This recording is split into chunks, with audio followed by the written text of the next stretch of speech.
All right, so now we're talking about lighting effects. And we're not talking about lighting effects in the sense of photography where we're going to add a light filter or mess with the exposure or anything like that. No, we're going to create lighting effects that will enhance your designs, making your images a bit more interesting by adding some certain special effects that have to do with cool lighting. So we're going to start with something that I know you've probably seen before. I've certainly seen it online and numerous magazines, is the effect of a light trail kind of spiraling around this dancer here. It's certainly something we've all seen. It always looks cool because it's just a really cool lighting effect. And it's really, really quite simple to achieve, just simply using a layer style and a custom brush. So let's start by actually getting a preset brush that's already defined in Photoshop, and we're just going to modify it a little bit to what we need. So before we do anything, of course, I'm going to go over here and create a new blank layer. And let's go over here into the toolbar and select our tool brush. And inside the preset menu here, you'll see a list of brushes. If you don't, simply go into the flyout menu here and choose brushes to load that menu. And we're going to look for this brush right here. It's called Fuzzy Cluster Loose.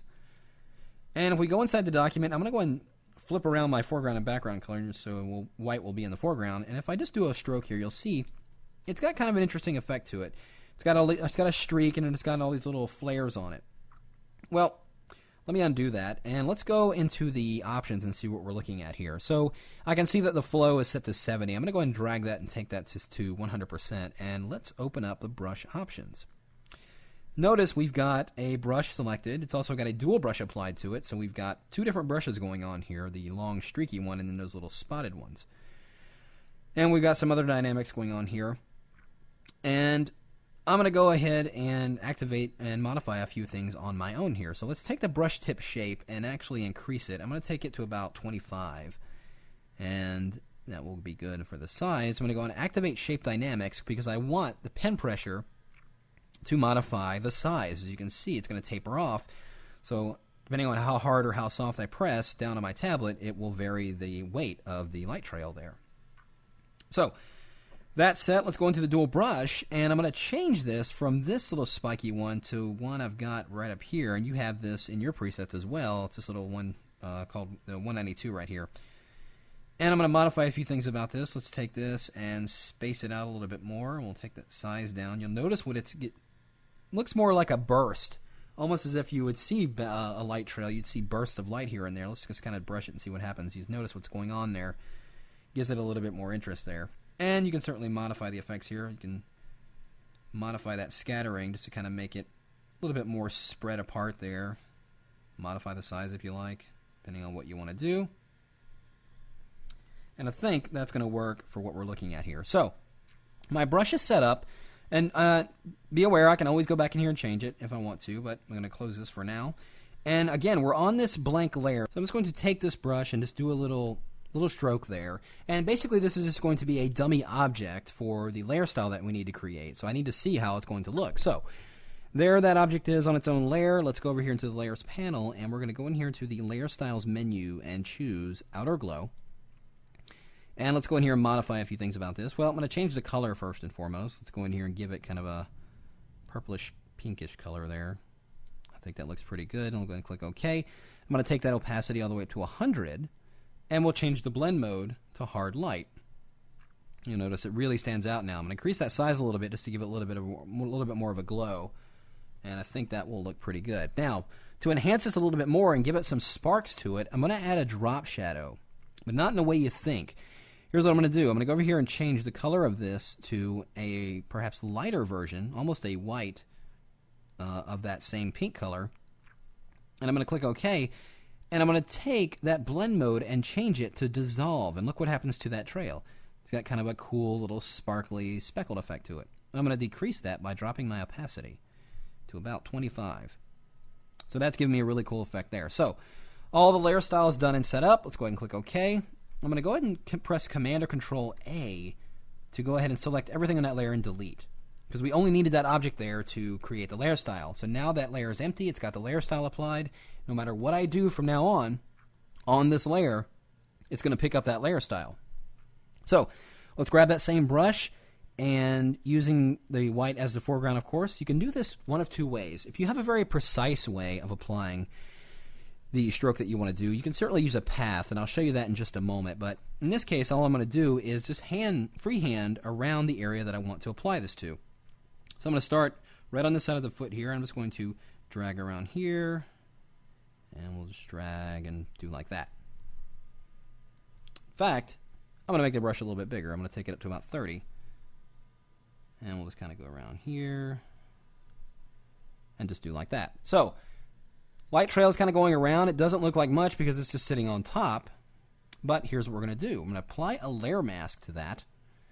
And let's grab our brush tool. Now, before we select a new brush, it's a good idea at this point to save this brush if you like what you've created. So let's go into the tool presets, go into new tool preset, and call this light brush. And we don't necessarily need to include the color, and we'll click OK. So we've saved that brush. Now that we're on that layer mask, let's go and grab a very soft standard edge brush here. Let's make it a little bit smaller. Now, of course, painting with black so we can hide areas. I want to hide certain areas that are going behind this girl. So I want this part to stay in front, so we'll just kind of brush out this area here. And we'll let that go around the front. And maybe let this one trail off behind her, behind the leg there. Just like that. We'll let that continue around front. And maybe like this one go behind her as well. And now it looks like that trail is just kind of wrapping around, doing its own thing. And we can certainly add other layers to this. Well, that was just drawing it freehand, and it looks a little jagged there. But now, of course, there's another way of doing it, and that is through using a path. So let's turn off this layer here.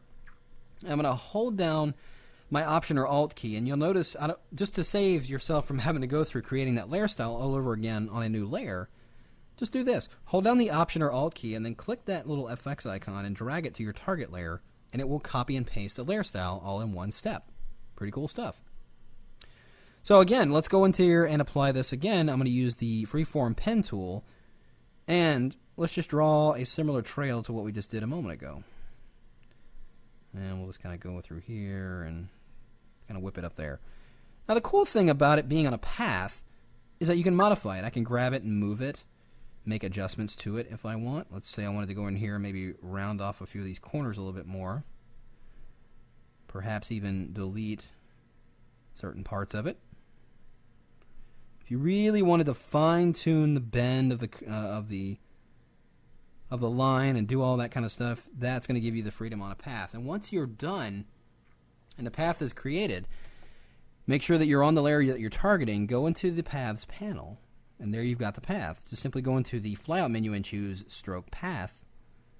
And you want to use the brush because that's what we were using. Simulate pressure, you can go ahead and leave that on, click OK, and notice what happens. It applies that brush right on there. Now, obviously, it looks a little big, so let's actually go in here and take the brush down a size. And you know what? It's using that brush we used on the layer mask, remember? So we need to go back and select our light brush, which is right there. Is that it? Yes, it is. And let's go back in there and then apply that stroke path brush, and there it looks more, that's more like it. And you can intensify that effect even more. You can apply it twice. The second icon here at the bottom does the very same thing. It applies it, hit it again, it applies it and makes it a little bit more intense. So you can see that line is a little bit more definite and smoother than the last line that we hand drew. So just to give you a couple ways of doing it, let's go ahead and put that layer mask on this layer, and again, grabbing a brush, a very soft edge brush here, and let's have this trail stay in front of her, and let's go ahead and paint this one away. It goes behind her face there. Oh, erased a little more than I wanted to right there. Let's bring that back in. And I think that looks pretty cool. And you can, of course, do other ones. Let me do one more thing here. I'm going to go ahead and create a new blank layer. And again, as I did a moment ago, I'm going to hold down the Option or Alt key and click and drag that layer style to that layer. But now I'm going to change the color. Let's go in here and modify this. I'm going to double click on that word effects. And let's go into the outer glow and let's change this to a kind of a high blue color. And the same with the drop shadow. We'll give it a lighter blue color. Click OK. And again, let's go and grab that light brush. Now, I can't tell you enough. If you're going to experiment with these brushes and the brush engine and you create a really cool brush that's got a lot of complex settings, save it as a preset. You will thank me in the end. So we got the same brush, different layer style. Let's see what we get. So we're giving kind of an interesting thing there. So let's grab this and actually draw out a path. So we'll start up here. This time we'll actually just kind of use the Bezier curves, give it a more definite shape, and we'll just come right down here just like that. So we got a very definite path on this blank layer. Again, into the layer, paths panel, stroke path, brush, simulate pressure, boom, there it is, looking really cool. And we can of course take it and put it behind her if we want. Let's go ahead and put a layer mask on that. And getting a soft edge brush, let's just paint this area here so it appears to be behind her. And how cool is that? Very cool way of using very simple brushes and applying a layer style to generate the light effect and then having it enhance your images. Now, that's one way of using these lighting effects. In the next video, we're going to talk about another way of using various shapes and other brushes to create another kind of lighting effect.